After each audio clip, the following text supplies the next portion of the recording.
추석 연휴지만 계속 뉴스들이 정말 중요한 뉴스들이 계속 터져서 아이고 비웰컴 앱을 만나면 간편한 비대면 절차, 넉넉한 추가 한동. 네. 추석 연휴지만 중요한 뉴스들이 계속 터져서 쉴 수가 없습니다. 네. 김 대표는 어제 좀 정말 몸이 안 좋아가지고 컨디션 때문에 어제 하루 쉬었습니다. 그리고 뭐 추석이니까 또 특별히 뭐 어제 아침에 하고 어제 저녁에 또 할 정도의 뉴스가 특별하지 않았다고 또 보여지고 해서 저희가 하루 쉬었는데요. 오늘 아침에는 또 새로운 뉴스들이 계속 터져 나옵니다. 그래서 인사뉴스 오늘도 재미있게 진행을 해보도록 하겠습니다. 그리고 오늘은 또 잠시만요. 덥네요. 오늘은 좀 그 휴일이고 하니까 조금 더 심각한 얘기, 그러니까 조금 더 여러분들께 정말 그 단순히 피상적인 뉴스가 아니라 뉴스 속에 있는 얘기, 좀처럼 듣기 힘든 얘기, 이런 얘기들 좀 전달을 해드리려고 합니다. 그러니까 끝까지 좀 재미있게 들어주시면 좋겠고요. 무슨 얘기 할 거냐? 일단 뭐 오늘 조국 얘기 한 절반 이상 할 거고요. 그 다음에는 중요한 얘기죠. 보수 통합이냐, 뭐 보수 분열이냐, 야권 통합이냐, 분열이냐, 그리고 정치 왜 이렇게 싸우냐, 뭐 이런 얘기들을 좀 제가 그나마 좀 이렇게 뭐랄까요, 짧게나마 정치물을 좀 먹어본 입장에서 정치인들의 행태에 대해서 왜 그렇게 행동하는지에 대해서 좀 이해하기 쉽게 말씀을 드리도록 하겠습니다. 뭐 이게 단순히 뭐 공천바라고 한다 이런 수준이 아니고요. 조금 제가 이제 그 저만의 그걸 감안해서 말씀드리는 거니까 좀 재미있게 들으실 수 있을 것 같고요. 일단 오늘 저희 제목은 버닝썬으로 시작을 해봅니다. 왜냐하면 버닝썬은 사실 그 가로세로 연구소가 손석희로 떠오른 이후로 그 다음에 김용호 부장이 이제 버닝썬 부분을 얘기를 했었잖아요. 이 버닝썬이 그 예전에 정운호 사건이 정운호 법조 뭐 비리 뭐 이런 문제와 관련된 사건이 그러니까 네이처 리퍼블릭 했던 그 정운호죠. 지금도 구치소에 있습니다. 저도 서울구치소에서 몇 번 봤는데 구치소에 있는데 그 네이처 리퍼블릭을 했던 그 정운호 사건의 나비 효과가 우병우로 번지고 그러면서 결국 박근혜 정권의 몰락으로 이어졌다. 라는 얘기를 했죠. 정운호 사건의 나비 효과가. 그러면서 이 버닝썬 사건의 나비 효과가 문재인 정권의 몰락을 가져올 것이다. 라고 아주 단정적으로 얘기를 해왔습니다. 그런데 이제 그 꼬리가 슬슬 드러나고 있죠. 자, 채널A에서 나온 뉴스인데요. 버닝썬 사태가 터지자 조국 측에서 꼬리 자르기 의혹을 했다. 이런 뉴스입니다. 자, 보실까요? 버닝썬 사태가 터지자 조국 측에서 꼬리 자르기 의혹을 했다. 이게 뭐냐면 윤규근 총경, 저희가 뭐 계속 버닝썬 사태에서 계속 말씀드리지 않았습니까? 윤규근 총경, 경찰대학교 7기인데요. 이 단순히 총경이 문제가 아니라 그 승리가 경찰총장 이렇게 부른 이유가 뭐냐면 그만큼 막강한 영향력을 가지고 있는 거예요.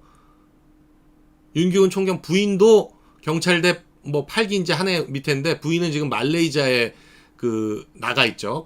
그 보통 이제 경찰도 외국 대사관에 이렇게 조금씩 나가 있긴 하는데 말레이시아 대사관 같은데 왜 나가 있는지 모르겠는데 하여간 부인은 나가 있습니다. 말레이시아 대사관. 그래서 거기서 누구를 특별히 챙기고 있다는 얘기가 있습니다.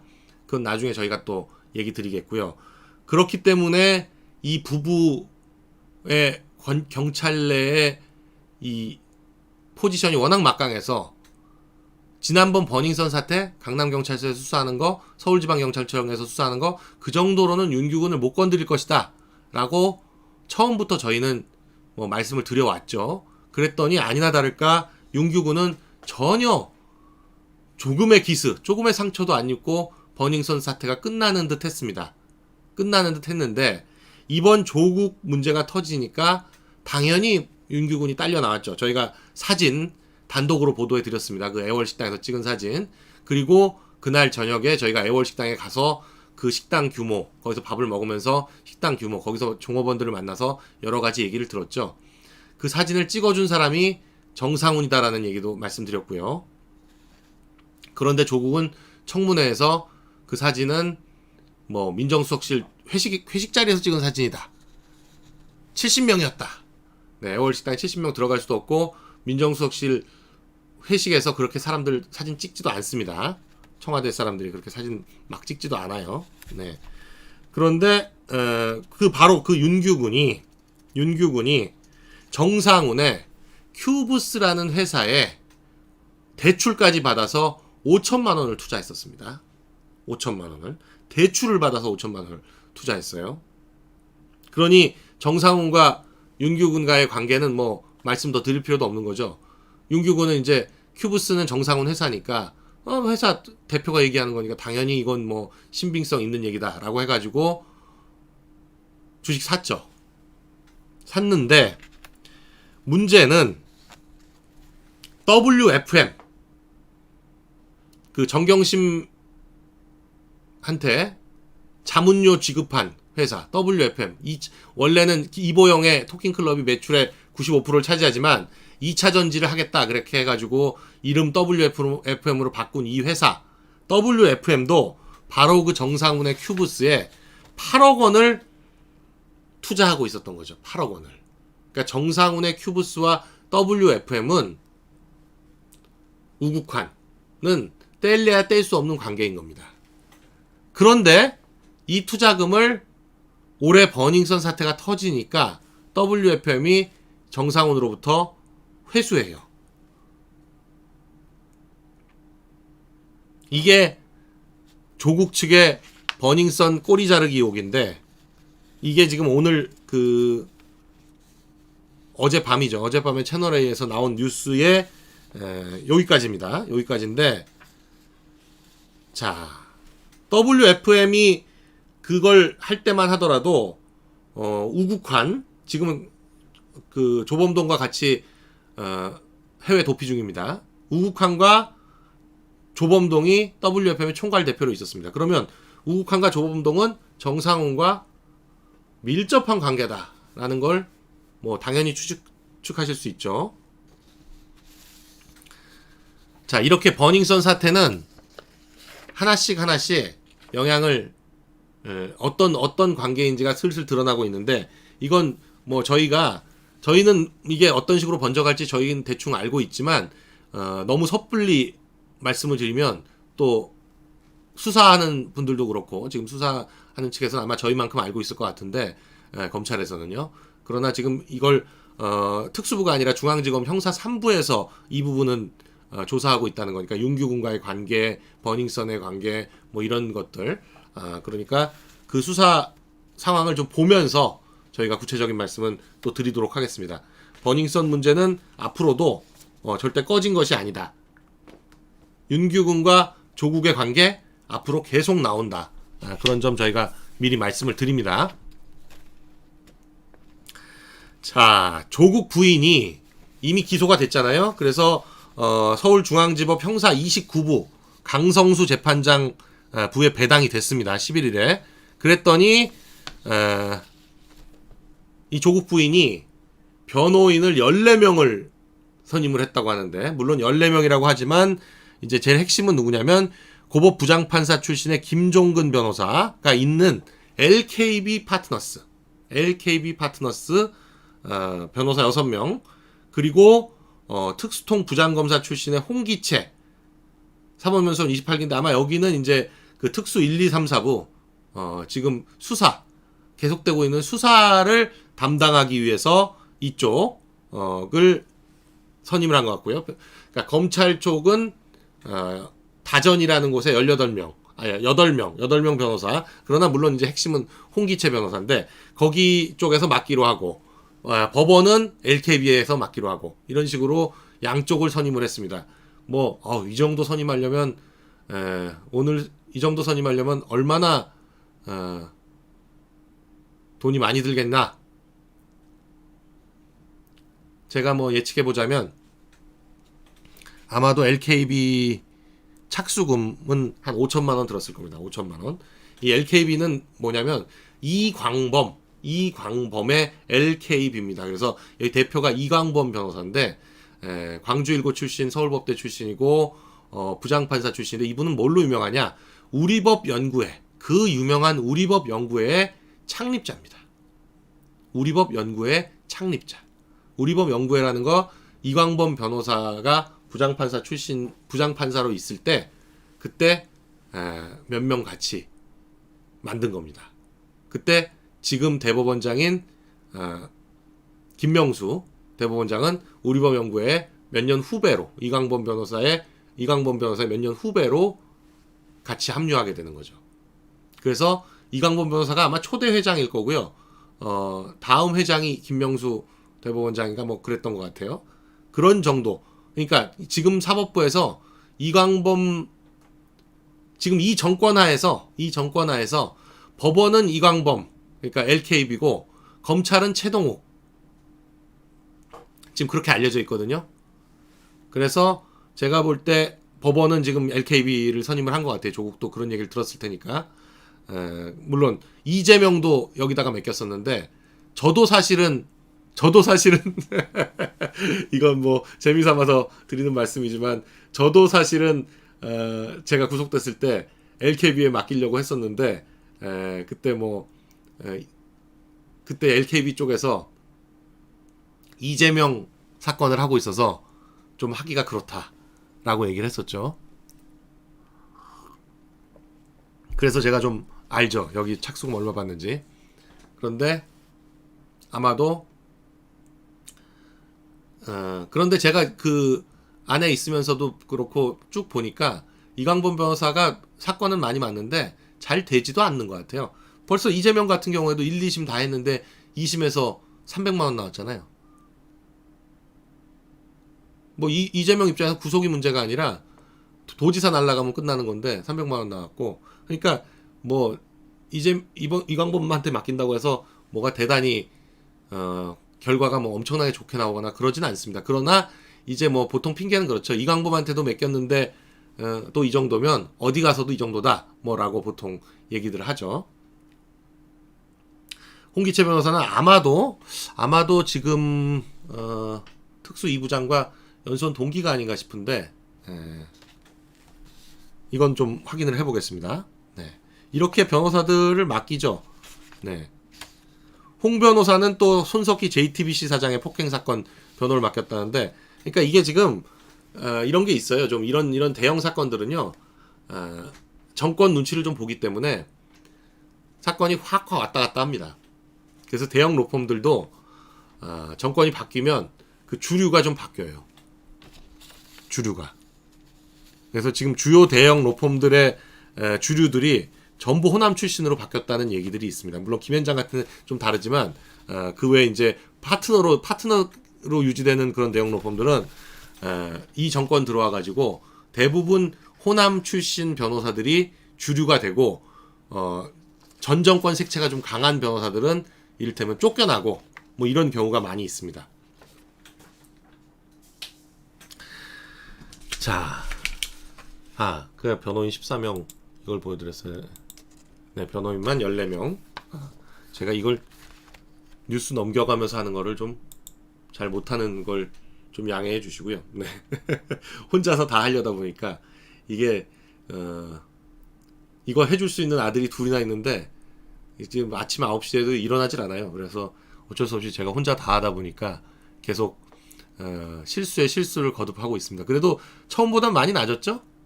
처음보단 많이 낮지 않았나요? 제가 슈퍼챗 좀 읽어드릴게요. 네, 김선영님 감사합니다. 유니맘송님 문재인 탄핵 조국 구속. 네, 그날이 오겠죠. 뭐 서윤수님 감사합니다. 네. 그리고 저희 보시면서 내용이 괜찮다, 계속 들을만하다, 볼만하다 이러면 구독 버튼 좀 눌러주세요. 구독 버튼은 돈 안 듭니다.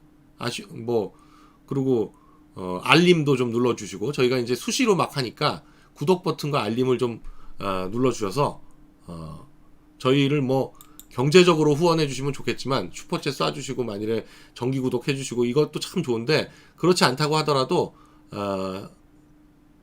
구독 버튼을 좀 눌러주셔서 이게 아무래도 구독자 수가 많아야 좀 더 영향력 있는 걸로 보이지 않습니까? 실제적으로 조회수나 뭐 이런 걸로는 저희가 상당히 앞서고 있는 것 같은데, 구독자 수가 좀 늘지 않아서, 빠르게 늘지 않아서 약간 그런 면에서 좀 아쉬움이 있습니다. 여러분 괜찮다고 생각되시면 아낌없이 구독 버튼을 좀 눌러주시면 좋겠습니다. 네, 최민성님, 매력남 강용석 감사합니다. 필리핀인가봐요. 필리핀에서 최지웅님이 검찰이 앞선 정경집 PC 2대 하드디스크 중에 하나는 서울대에서 조국이 뽀려온 거겠네요. 네, 본인이 뽀려왔다고 했으니까 그래야 되는, 검찰이 그래서 그것도 들여다보고 있답니다. 진짜 서울대에서 뽀려온 건지 아닌지. 조국이 거짓말한 게 하나 더 들통이 나는 거고요. 가세현 화이팅. 네, LJ님 감사합니다. 윤조이님, 가세현 덕분에 꿈이 이루어질 것 같아요. 네, 감사합니다.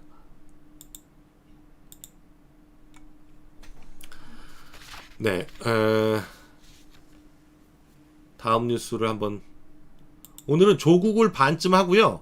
그 다음에 정치계가 지금 굉장히 급격히 지금 움직이고 있는데, 이런 것들 좀 설명을 좀 드릴게요. 네, 그러니까 뒷부분에서 그런 부분이 좀 나오니까 좀 자세히 보시고.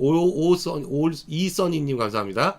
자, 조국 이것도 어떤 분이 찾아서 보내주셨어요. 이게 한 15,000개 된다 그래서 정말 이걸 꼼꼼히 찾아도 찾기가 쉽지 않은데, 이건 정말 처음 나오는 건데, 정말 조국은 정말 조스트라다무스입니다. 자, 2017년 3월 1일자에 쓴 거.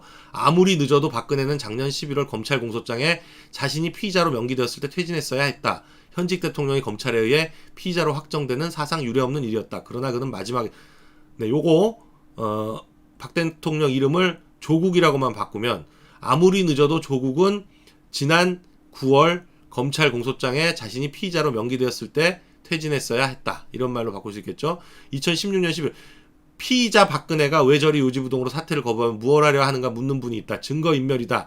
임기 채우는 것 여부와 무관하게 직종용 후 기소는 명확관화하다. 현재 청와대에 있는 각종 증거를 인멸하는 중이라고 보면 된다. 네, 요것도 피의자 조국이 왜 저리 요지부동으로 사퇴를 거부하며 라고 하고 쭉 읽으면 뭐 기가 막히죠. 뭐 참 대단한 겁니다. 어쩌면 이렇게 자신의 미래를 정말 영화처럼 보고 써도, 한 장면 한 장면을 보고 중계를 하듯이 해도 이렇게 할 수 있을까 싶을 정도로 정말 조스트라다무스입니다. 조스트라다무스. 김다니엘님, 작은 도움이나마 미국에서 보냅니다. 항상 힘내세요. 감사합니다. 박숙중님 감사합니다. 해피 추석 보수통합 화이팅요. AA, 네, 감사합니다. 정말 조국의 예지력은 정말 깜짝 놀랄 정도다. 이렇게 말씀드립니다. 네. 그리고 자, 조국이 법무부 장관이 막상 되니까 뭔가 막 다 할 수 있을 것 줄 알았는데 9일날 됐습니다. 지금 13일이니까 14일이니까요. 오늘 벌써 이제 9, 10, 11, 12, 13, 14, 6일째인데 뭔가 막 마음은 급해요. 저 자기한테 조여오는 저 검찰의 이 압박, 칼날, 이거를 어떻게든지 무력화시키고 싶은 심정은 큰데, 막상 법무부 장관이 되니까 할 게 없네요.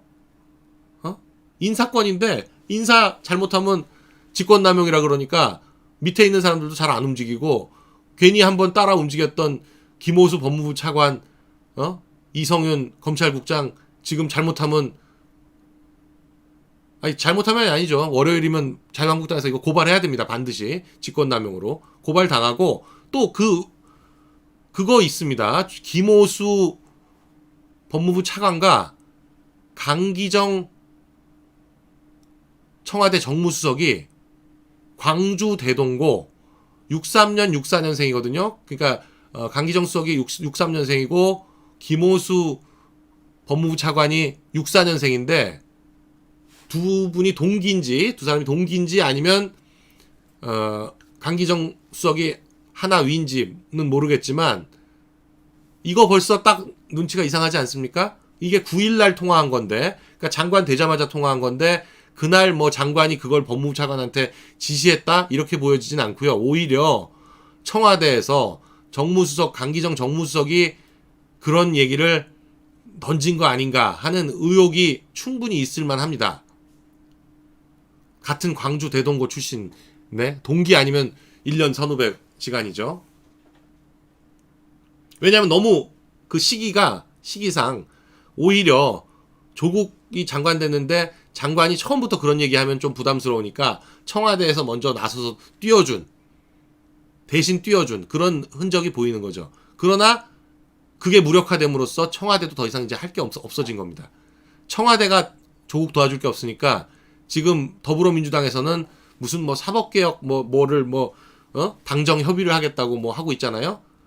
근데 사법개혁은 검찰개혁이고 사법개혁이고 그건 국회에서 하는 겁니다. 국회에서 법이 통과돼야죠. 근데 지금 사개특위는 아예 날라가 버렸지 않습니까? 8월 말로 아무것도 제대로 의결 못하고 사개특위 날라갔는데 사개특위도 날라간 입장에서 무슨 사법개혁을 뭘 국회에서 어떻게 하겠다는 겁니까? 법무부 장관이 그걸 뭘 어떻게 해요? 할 수가 없죠. 그래서 할 수 있는 거라고는 조국은 또 이제 또 그거죠. 또 무슨 유족들 끌어안고 눈물 짓고 하는 생쇼 있잖아요. 그거 하러 또 오늘 가는 겁니다. 부산에 2016년에 고 김홍영 검사인데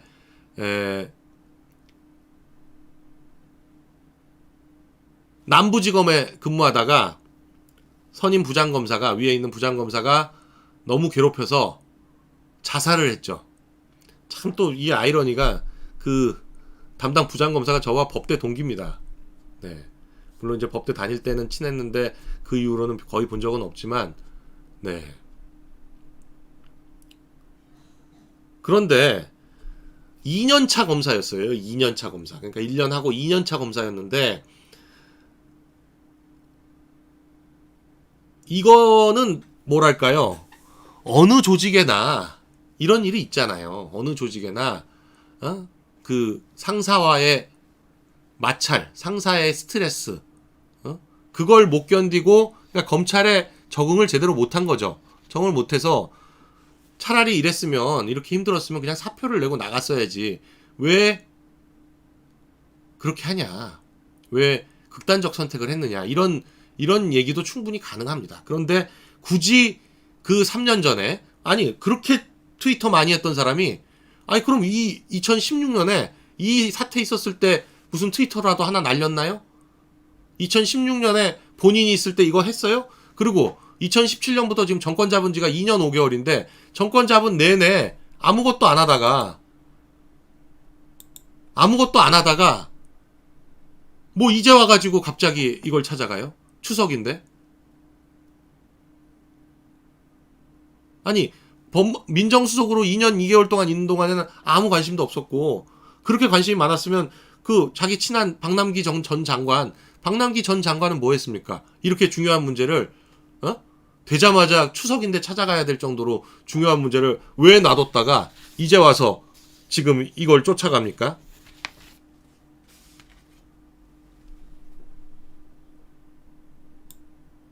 근데 이 문제는 제가 굳이 말씀드리지 않아도 제가 이거 댓글 몇 개 읽어드릴게요.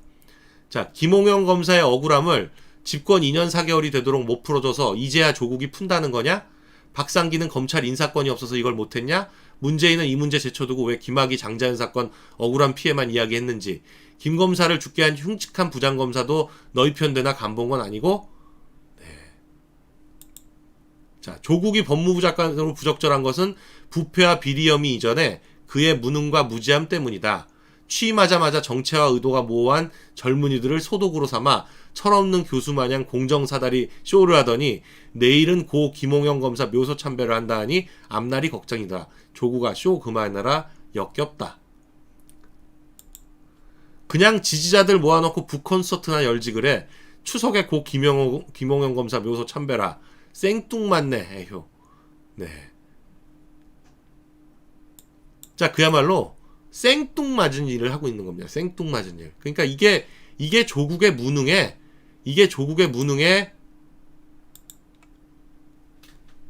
무능을 보여주는 거죠.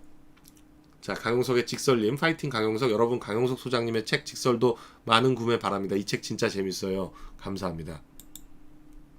김향곤님 감사합니다. 박정희님 자세한 정보 늘 감사합니다. 원선희님 감사합니다. 다 읽어드린 건가요?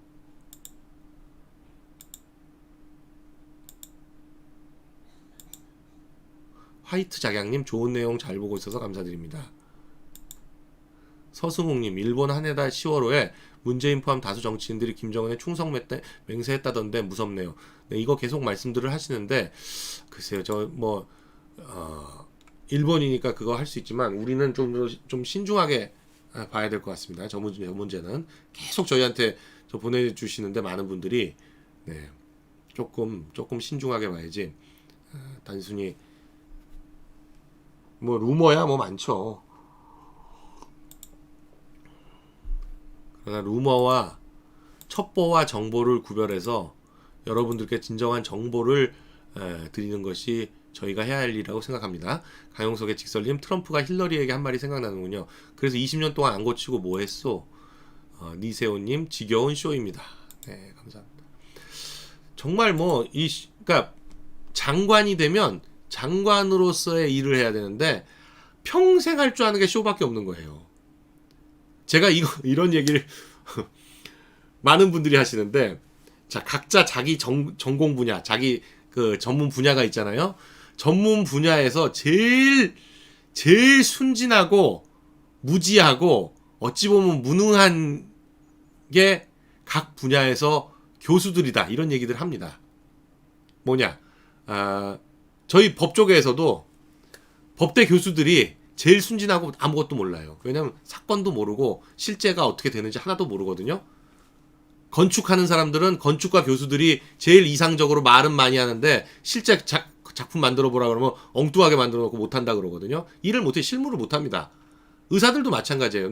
근데 물론 의대 교수들은 일을 많이 하니까 그렇지만 실무적으로 실무를 안 하면서 뜬구름 잡는 얘기만 하는 게 사실 고담 준론 이런 거 얘기하는 게 좋죠. 편하고 자기들 마음대로 얘기하니까. 그러나 실제는 그렇지 않습니다. 실제는. 그리고 지금 조국이 능력을 보여주려면 장관으로서 뭔가 어떤 그걸 던질 생각을 해야지. 지금 바로 그런 얘기 나오네요.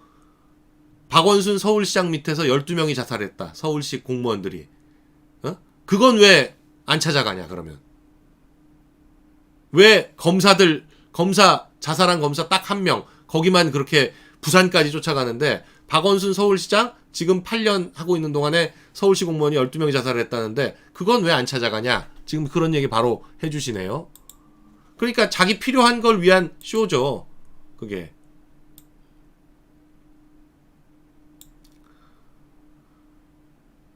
자, 이건 간단한 뉴스인데요.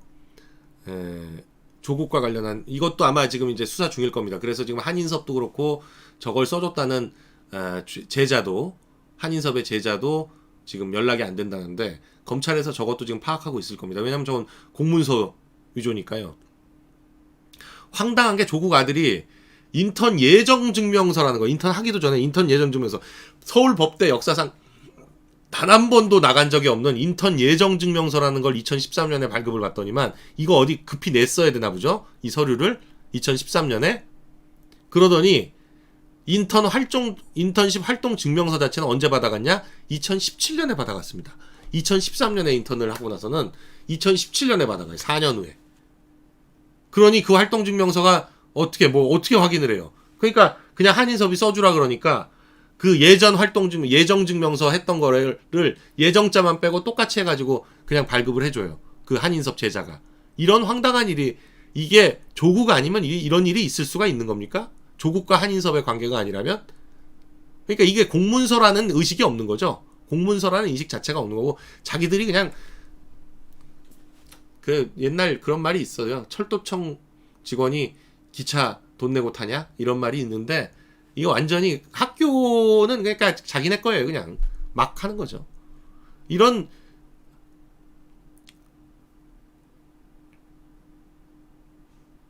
또 그 한 가지 더 뉴스 더 말씀을 드리자면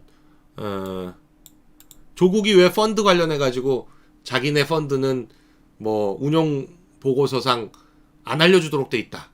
뭐 이렇게 청문회에서도 얘기하고 기자 간담회에서도 얘기했잖아요. 그 보고서가 8월 20일 날 만들어졌다는 거 아닙니까? 그러니까 조국과 정경심이 짜고 우린 몰랐다라고 하려면 그 보고서상 그렇게 돼 있는 것처럼 운용 보고서 운영 정관상 그렇게 돼 있는 것처럼 뜩 들고 나왔는데 급조된 거라는 거죠. 급조된 거. 네. 그러니까 뭐 다 거짓말이에요. 청문회 기자간담회에서 했던 모든 말들이 다 거짓말입니다. 다 거짓말.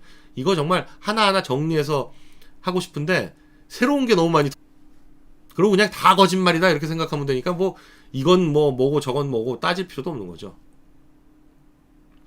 계속 하여간 저희 이런 거 중간중간 재미있으시라고 만들어 주시는데 이것도 참 잘 만든 것 같아요. 무관도 패러디죠. 무관도 패러디인데 장관도 해가지고 밑에 탄핵해 윤석열 나는 사람에게 충성하지 않는다. 조국 이게 잘 글씨는 안 보이네. 제가 여기서 볼 때는 사랑하는 조국을 위해 조국을 버려야 한다. 조국 법 없이 살아온 삶. 네. 아니 그게 눈이 부셔서요. 마지막 경고다. 그놈의 머리 좀 조국이 머리 넘기는 거 깨알같이 해주셨는데 법 없이 살아온 삶 정말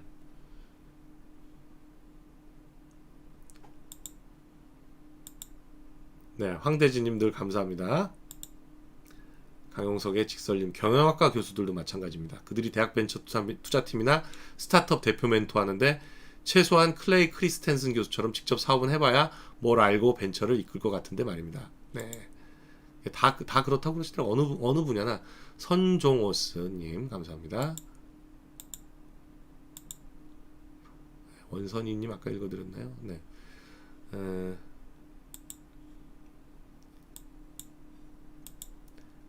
자 조국 뉴스 여기까지 좀 하고요.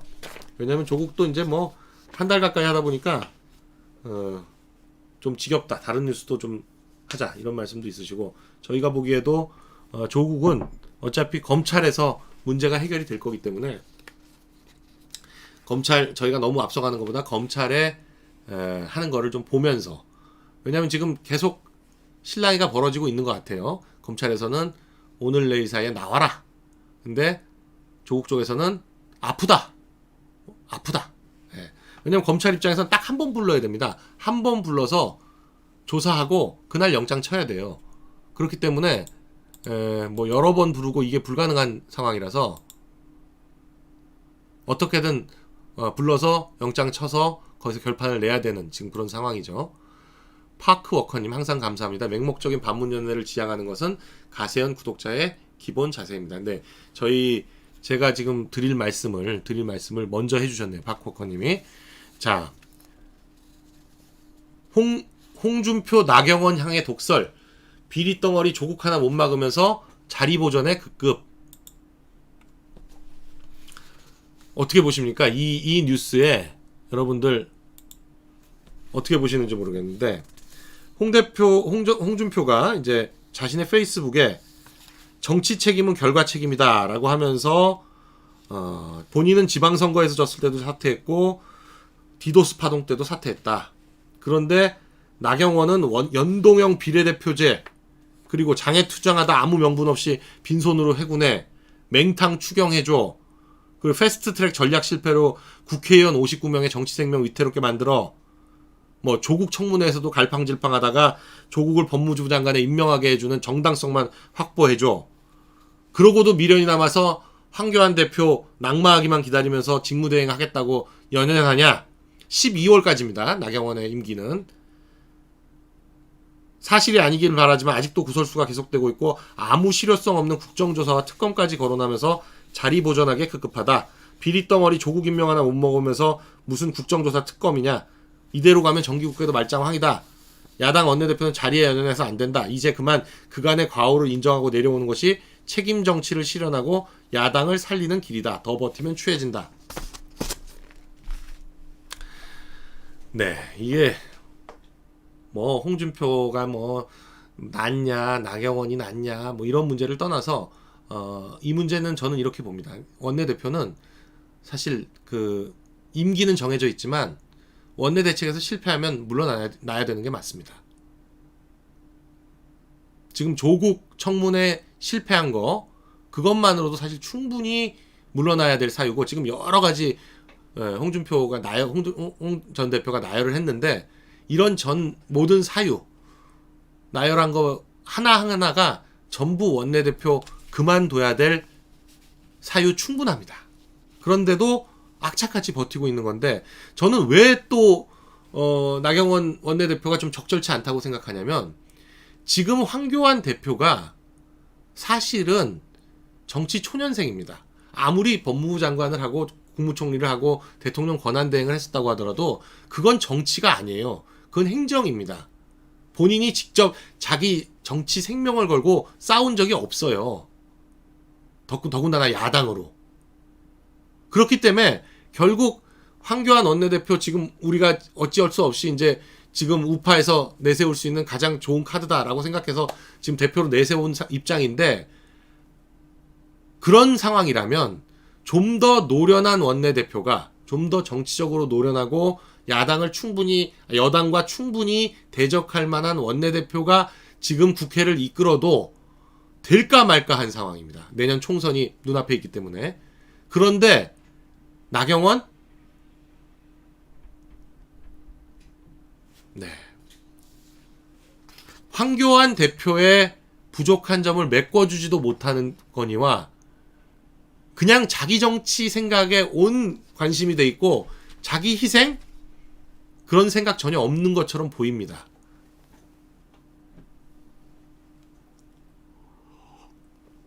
좀 더 투쟁력 있는 원내대표를 지금 내놓지 않으면 이번 정기국회 마지막 국회 아닙니까? 20대 국회 마지막 국회인데 이번 정기국회 말짱 진짜 아무것도 얻지 못할 가능성이 무척 높고요.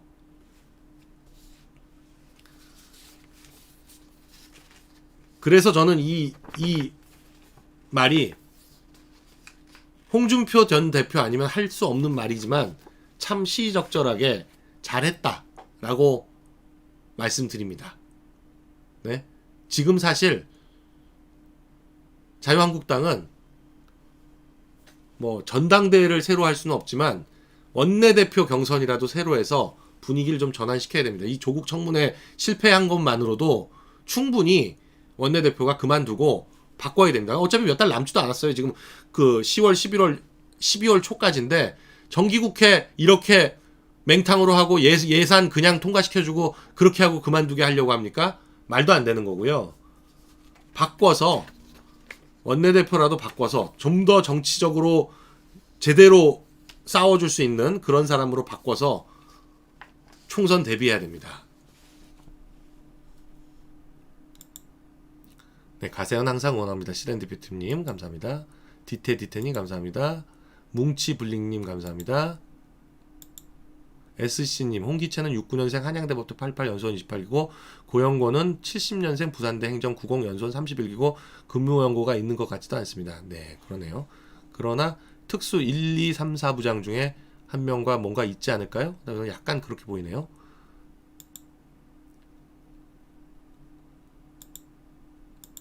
검찰 임명할 때 약간 검찰을 담당할 변호사를 선임할 때 항상 뭔가 그런 식의 이유가 있거든요. 아니면 차장 검사랑 뭔가 깊은 연관이 있거나 그런 이유가 있을 겁니다. 차장 1, 2, 3, 4부니까 아마 지금 3차장, 중앙지검 3차장과 깊은 연관이 있거나 뭐 이런 식의 이유가 있을 겁니다. 자, 오늘 재밌는 뉴스가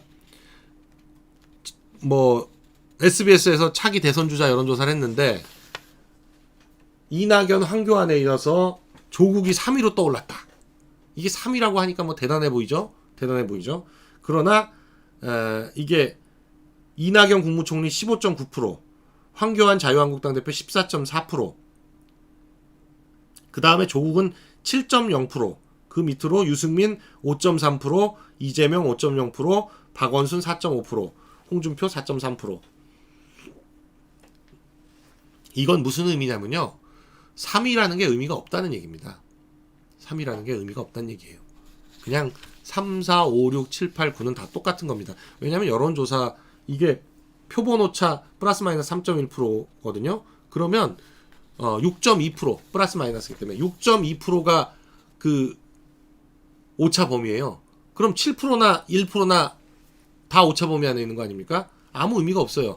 다만 조금 더 나온 건 한 달 동안 내내 조국 했잖아요. 이건 그야말로 익스포저, 그러니까 미디어 익스포저 효과입니다. 그냥 많이 보였기 때문에 눈에 띈 거고, 그리고 약간 그럴 수 있죠. 조국 지지층에서는 지금 조국을 살리고 싶은데, 조국을 살리려면 방법은, 자기들이 해줄 수 있는 방법은 대선 후보다 이렇게 띄워가지고 그렇게 해서 검찰이 좀 조이지 못하도록 하는, 그러려고 하는 거기 때문에 이건 큰 의미가 없다. 이건 큰 의미가 없다라는 말씀 드리고요.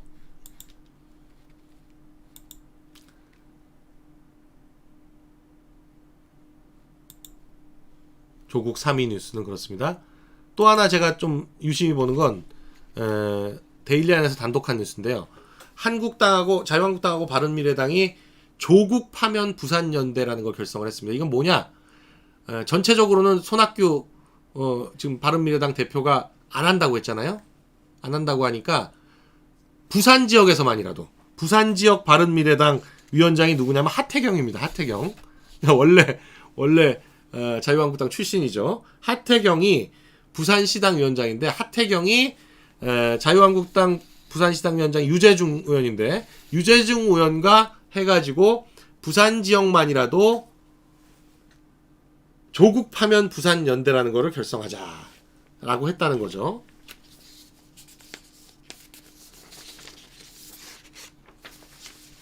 자, 이건 뭘 의미하는 거냐? 조국 파면 부산연대? 왜 이런 말도 안 되는 이름을 지었을까?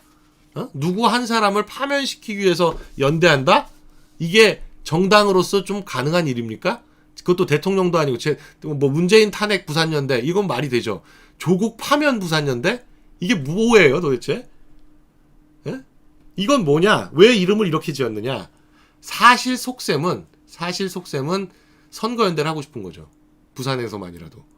한국당과 바른미래당이 선거연대를 하고 싶은데, 선거연대를 하겠다 그러면 역풍불까 두려우니까 지금 그나마 이름 지어서 제일 욕 덜 먹을 건 조국 파면이니까 조국 파면 부산연대 이렇게 지어놓은 겁니다.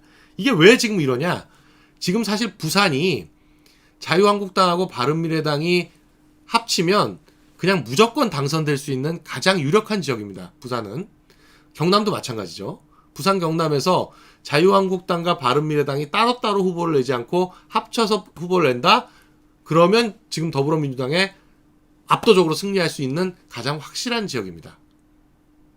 왜 TK는 아니냐? TK는 바른미래당에서 후보를 내든 안 내든 상관이 없어요. 어차피 자유한국당 후보나 뭐 우리공화당 후보나 여기서 당선이 됩니다. 바른미래당이 전혀 영향력이 없죠. 바른미래당이 그나마 지금 영향력을 가지고 있는 데가 그나마 부산인데, 거기서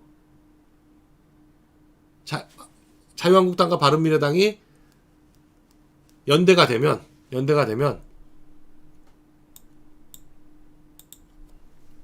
확실히 당선될 수 있다. 이런 생각하에 지금 이걸 하고 있는 거죠.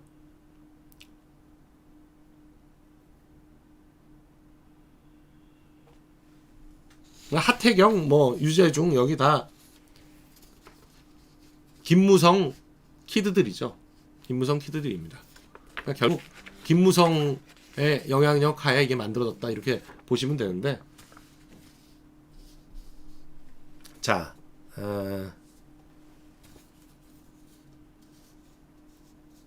마지막 뉴스지만 사실은 이제 오늘 제가 하고 싶은 얘기를 여기서 하도록 할 텐데요.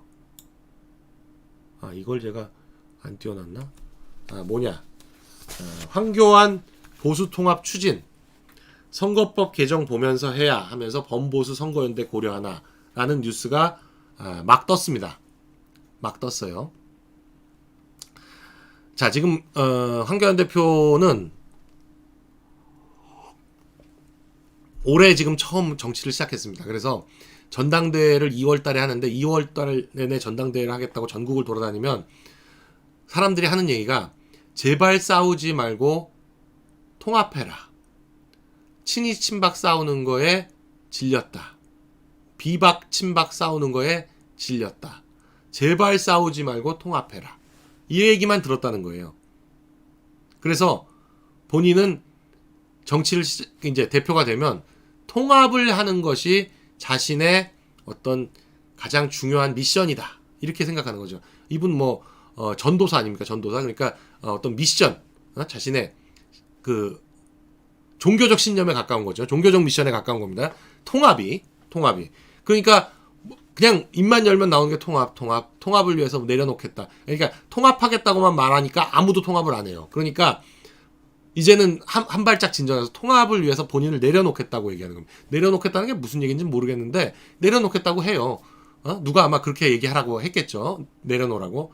그러나 정치인들이 내려놓으란다고 내려놓습니까? 그게 말이 돼요? 말이 안 되니까 이제 한 발짝 더 나간 겁니다. 왜냐하면 시간이 없어요. 총선까지 뭔가 지금 이 바른미래당, 자유한국당, 우리공화당 이렇게 3당 체제로 해가지고 선거 나갔다가 잘못하면 새 후보 다 나오면 그냥 전멸할 가능성이 있다. 이렇게 지금 보여지니까 어떻게든 통합해서 단일 후보로 나가야 할 가능성이 있다. 이런 생각을 하는 거죠. 그런데 지금 패스트트랙에 걸려있는 선거법, 연동형 비례대표제로 되어 있는 선거법을 보니까 이게 단일 정당으로 하면 오히려 의석수가 축소되는 결과가 나타날 것 같단 말이에요. 이제서야 그걸 알았는지 원래 알고 있었는지 모르지만 지금 보니까 연동형 비례대표제 이 패스트트랙에 올라있기 때문에 이거 통과를 안 시킬 수가 없을 것 같아요. 보니까 더불어민주당과 정의당과 그리고 손학규 이쪽이 지금 똘똘 뭉쳐 있으니까요. 거기다가 민주평화당 여기도 똘똘 뭉쳐 있으니까 어쩔 수 없이 통과되지 않겠습니까? 그건 과반수만 넘으면 통과되니까 국회의장이 바로 올려버리고 그러면 그 선거법일 때 어떤 게 더 유리하냐 이런 것들을 생각해야 되는 거죠. 그러니까 지금 흘러나오는 얘기가 범보수 다당 간 선거연대 얘기가 나오는 겁니다.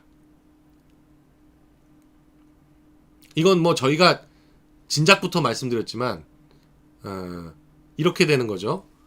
지역구에서는 결국 지역구는 후보가 중요하거든요. 당도 중요하지만 후보의 어느 정도 그동안 쌓아온 개인적인 표나 인맥이나 그런 것도 있고 후보의 역량이나 자질 이런 것도 굉장히 중요합니다. 그렇기 때문에 개별 지역구마다 후보들의 자질이 더 좋은 그건 아무래도 자유한국당일 수밖에 없죠. 전통과 그게 있으니까요.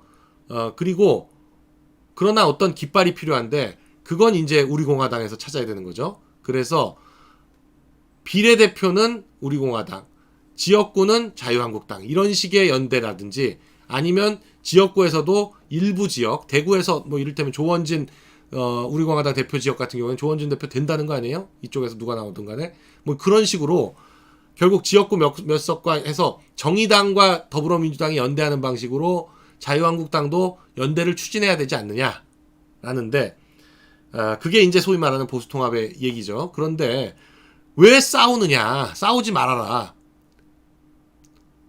왜 싸우는지 모르시나요? 정치하면서 왜 싸우는지? 정치는 기본적으로 싸우는 거예요. 정치라는 거, 정치학, 경제학 둘 다 정의가 똑같습니다. 자원은 희소한데 이걸 분배하는 걸 연구하는 거예요. 정치도 그렇고 경제도 그렇고 마찬가지입니다. 마찬가지로 정치에서 왜 싸우느냐? 자리는 정해져 있고 한정되어 있습니다. 하고 싶은 사람이 많아요. 그렇기 때문에 싸우는 겁니다. 정당? 왜 싸우느냐? 아니, 선택받아야 될 거 아니에요. 생각해 보십시오. 모든 동물들이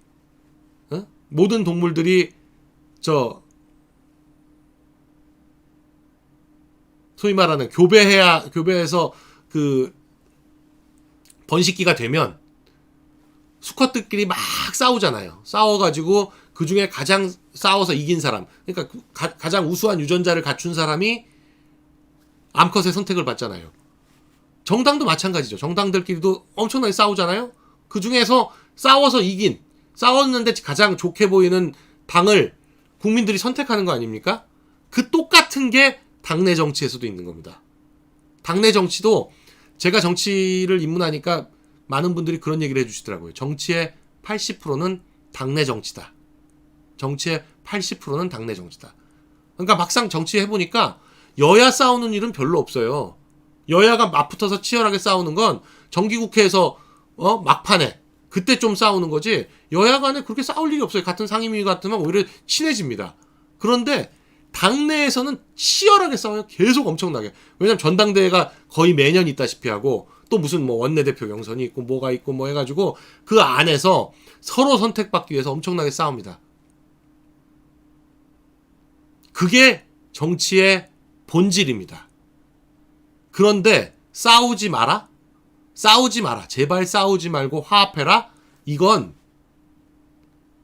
정치를 모르는 분들이 그냥 하는 얘기예요. 왜냐면 싸운다는 얘기가 듣기 싫으니까. 근데 사실은 듣기 싫은 게 아니에요. 싸우는 게 사실은 훨씬 관심을 많이 끕니다. 많이 끌어요. 국민들의 관심을. 아무 싸움도 없고 아무 그거 없고, 지금 자유한국당 그렇잖아요. 아무 당내 얘기도 없고 조용하잖아요. 그러니까 나오는 얘기가 무덤이냐?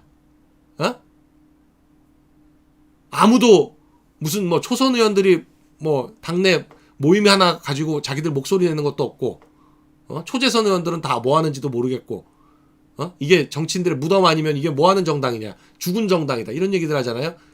정당은 그 안에서 끊임없이 서로 목소리를 내고, 그게 물론 싸움의 형태로 보이죠. 왜냐하면 누가 잘못하고 있다, 지금 이를테면 나경원 원내대표 물러나라, 이게 싸우는 겁니까? 아니에요. 의견 표시입니다. 그러나 그런 식으로 의견 표시를 하는 거죠. 당신 잘못하고 있다라고 얘기하면 그게 들립니까? 당신 물러나라 라고 해야, 그래야 그나마 기자들이 써주고 언론에서 받아주니까 얘기가 되는 거죠. 그러니까 정치를 지켜보시면서 싸우지 말아라 라고 얘기하는 거는, 그거는 축구를 지켜보면서 골 넣지 마라, 농구를 보면서 골 넣지 마라, 응? 야구를 하는데 투수 보고 공 던지지 마라 라고 하는 거랑 똑같은 겁니다. 그러니까 정치를 보시는 분들, 저희 가로세로 연구소를 보시면서 정치가 뭔지, 정치 뉴스가 뭔지, 저희가 뭐 주로 정치 뉴스 얘기하니까요, 이런 걸 보시는 분들은 싸우지 마라 이런 얘기 아무 의미 없는 얘기다. 정치인들이 싸우지 않으면 정치인이 아닙니다. 정치인은 끊임없이 계속 자기 목소리를 내고, 자기 목소리가 뭐예요? 다른 사람 목소리랑 다른 거 아닙니까? 다른 사람 목소리랑 다르니까 서로 자기 목소리 주장하면 싸우는 것처럼 보이죠. 그럼 남의 목소리가 뭐가 잘못됐다 지적해야 될 거 아니에요. 그럼 싸우는 것처럼 보이죠. 그러나 그렇게 해서 뭐가 옳고 뭐가 아닌지, 뭐가 좋고 뭐가 나쁜지 국민들한테 계속 어필을 해야 선택을 받을 거 아닙니까? 가만히 있으면 선택받나요? 있는지도 몰라요. 가만히 있으면 가만히인 줄 알죠.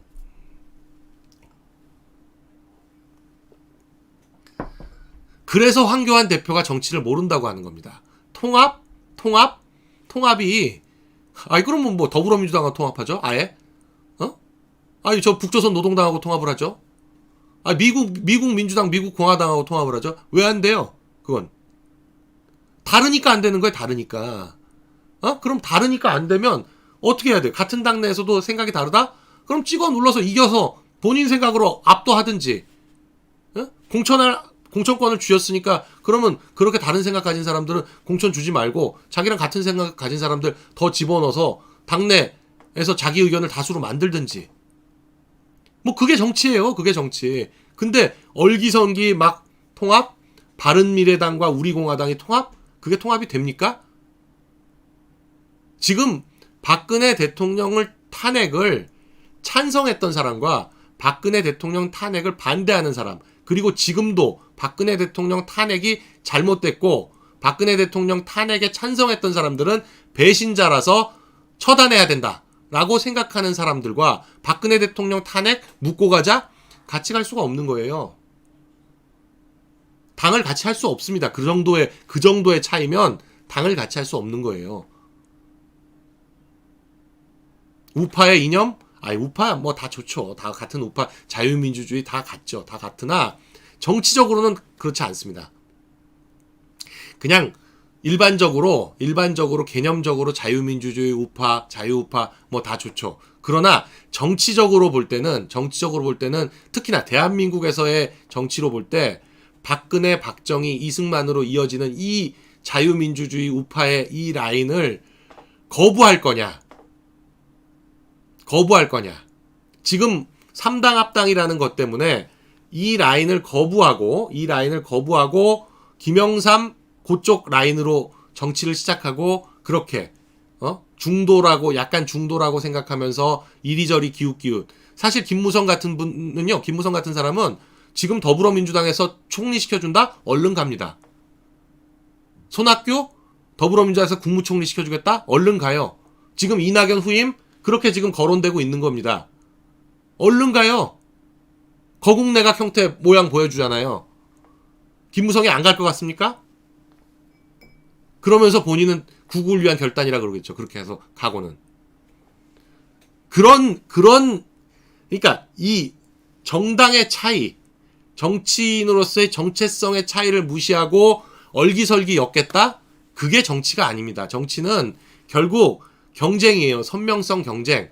누가 선택받느냐의 경쟁이지, 묶어놓으면 뭐 중도 애매한 사람 데려오면 중도가 표가 옵니까? 김무성 보고 표가 와요? 박형준 보고 표가 옵니까? 오세훈 보고 표가 와요?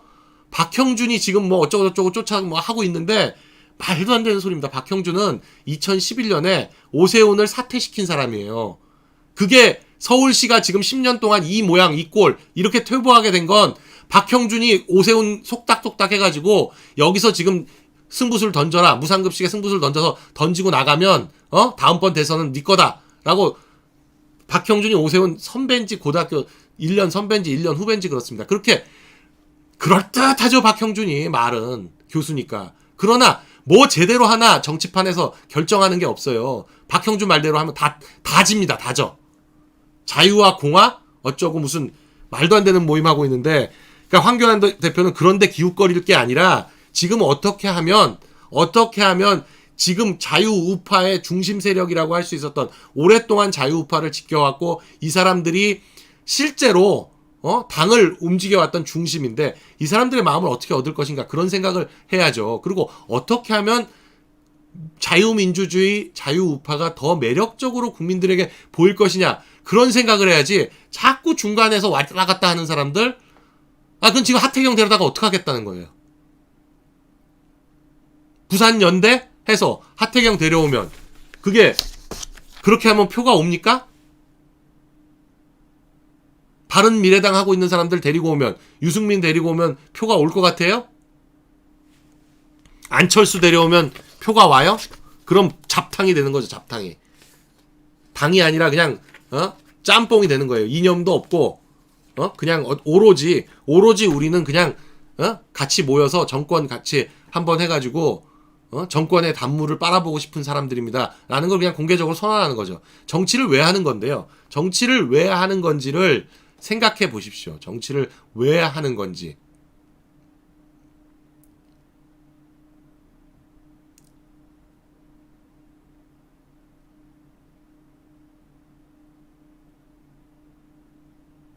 네.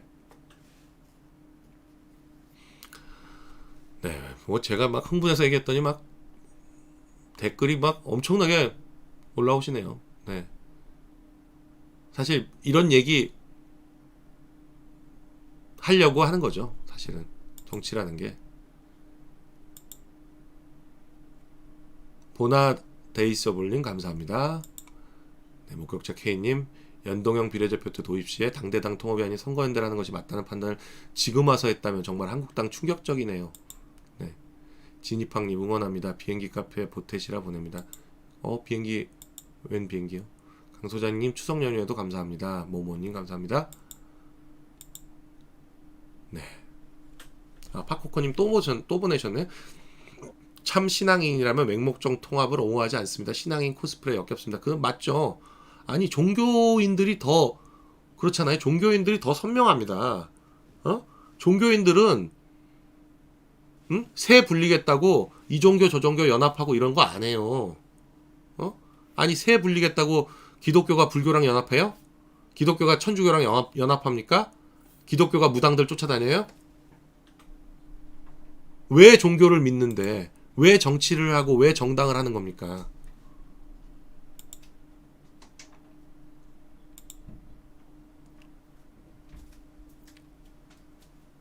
뭐 62명 탄핵에 찬성했던 사람 다 못 간다는 아니에요. 뭐 그러나 핵심이 있지 않습니까? 핵심이 한 다여섯 명 되죠. 지금 한 뭐 6명 정도까지 줄어났는데 이런 사람들까지 같이 가야 되는 게 정치가 아니에요. 그건 정치가 아니라 그냥 나 꽃가마 태워주십시오. 근데 그 꽃가마가 상여인지 알아야 됩니다. 꽃가마인지 상여인지 구분하고 타야죠. 아무거나 태워준다고 다 타면 그리고 어디까지 모셔다 주는 줄 그게 어디로 가는 건지는 알고 타셔야죠. 그게 꽃가마인지 상여인지는 알고 타야지 아무거나 태워준다고 다 타면 그게 정치입니까? 신세영님 최근 리서TV가 박통을 닭대가리로 표현했습니다. 어떻게 생각하시나요 소장님? 네, 뭐 유튜버들이 여러 가지 생각을 할 수 있죠. 여러 가지 생각을 할 수 있고 그러나 제가 그 논평해야 될 대상이 있고 논평하지 않아야 될 대상이 있는데요. 저한테 그런 것까지 묻지 말아 주시기 바랍니다. 그거는 여러분들끼리 알아서 판단하시면 될 것 같아요. 제가 지금 그 정치에 대해서 지금 이 정권 야당 정치 뭐 이거에 대해서 말씀드리고 있는데 지금 유튜버들 한 명 한 명이 무슨 얘기 하는지까지 제가 얘기에 대해서 논평을 해야 되나요? 네, 그런 건 저한테 묻지 말아 주세요. 자,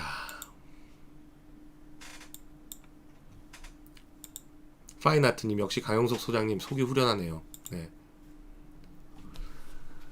저희는 그래서 저희의 색채를 언제나 그랬지만 저희 방송 시작한 지 1년 이제 좀 넘었죠. 계속 말씀드립니다. 저희는 자유우파 민주주의를 사랑하고 자유주의를 사랑하는 많은 분들을 위해서 저희가 이런 뉴스 전달해드리고 하고 하지만 야당 이 문재인 정권 타도 좋습니다. 그것도 저희의 목표죠. 그러나 탄핵 박근혜 대통령 탄핵에 찬성했던 사람들 그리고 그걸 주도했던 사람들 이 사람들을 다음번 총선에서 반드시 국회에 다시 들어오지 못하게 하겠다. 이것도 저희의 목표 중에 하나입니다. 다시 한번 말씀드리겠습니다. 탄핵 찬성했던 사람들 그리고 그 탄핵에 동조했던 사람들 물론 전체 다는 저희 역량으로 안 되겠죠. 그러나 핵심적으로 몇 명 절대로 더 이상 국회에 못 들어오게 하겠다. 이것도 저희의 목표 중에 하나입니다. 그리고 저희는 그런 식으로 다 안고 가자, 탄핵은 묻고 가자, 이거 절대 용납할 수 없습니다.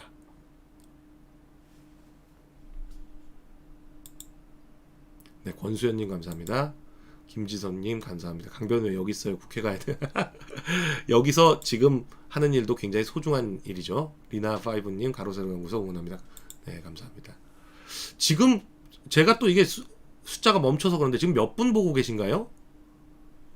우지선님 감사합니다. 우리나라 만세님 감사합니다. 몇 분 보고 계신지 좀 써주시겠어요?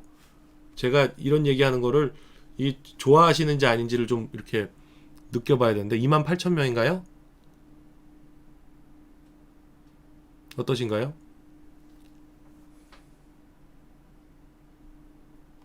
아이고 우리 김세희 대표는 좀 쉬어야 되는데 그냥 또 열심히 지금 댓글로 이렇게 장진수님 감사합니다. 28,000명인가 보네요. 네, 참 28,000분을 또 그냥 이렇게 놔두고 마치려니까 좀 아쉽지만 그래도 이게 뭐 1시간 넘어가고 이러면 또 그 조회수가 잘 안 오르는 경향이 있더라고요. 이제 요 정도에서 오늘 뉴스는 마치도록 하겠습니다.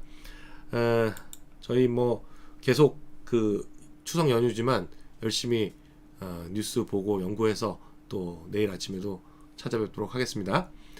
오늘 인싸뉴스 여기까지 하겠습니다. 대단히 감사합니다.